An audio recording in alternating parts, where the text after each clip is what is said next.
After namin pumunta dun sa Hudos Canyon, meron na naman tayong pupuntahan na isa pa. And it's so amazing din. Kaya tara na!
So mga besh, ito yung Horse Thrift Canyon. So bakit nga ba daw tinatawag to na Horse Thrift Canyon? Sabi nila, sabi ni Google, it's because of an illegal horse trade network used in the last century. Oh ayan, binasa ko pa yan. Pati ako nalilito ako. I think marami pang mga meaning ang horse theft. Canyon. Ayun na lang mag-Google mga besh.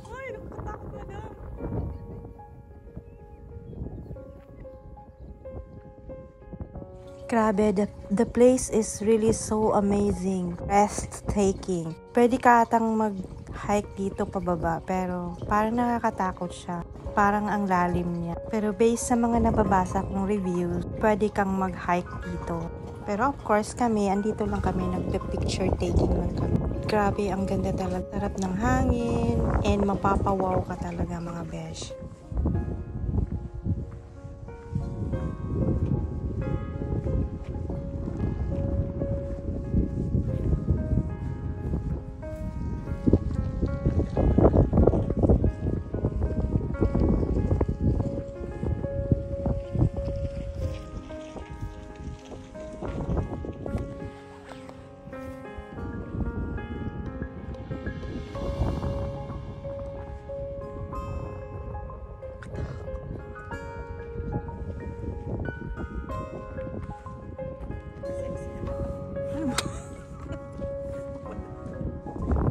Nakakatakot, di ba ka mahulog ka dyan?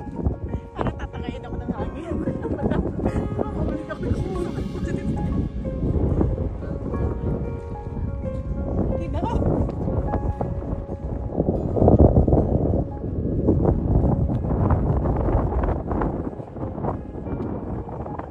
Uy, nakakatakot.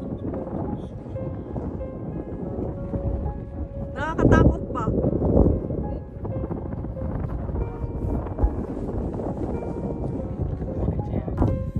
Dandahan. Ay, dandahan.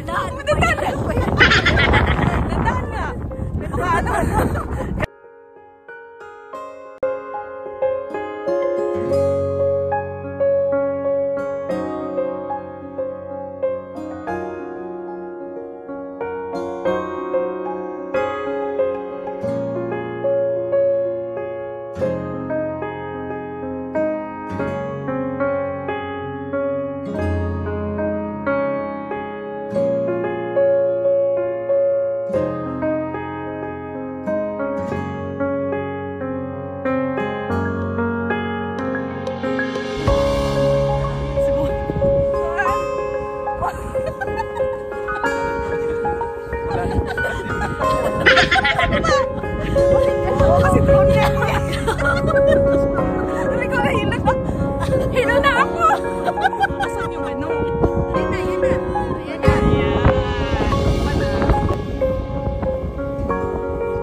Finally, natapos din mga besh ang pictorial.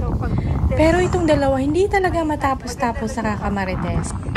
Pero mga besh, as in, sobrang saya namin. Ang saya-saya at tingnan nyo naman yung play. Sabihin nila ng mga marites.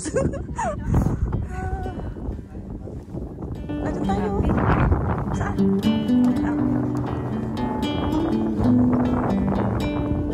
Thanks for watching and hope you like my video. And soon, marami pa kaming mga travel na pupunta. Thank you!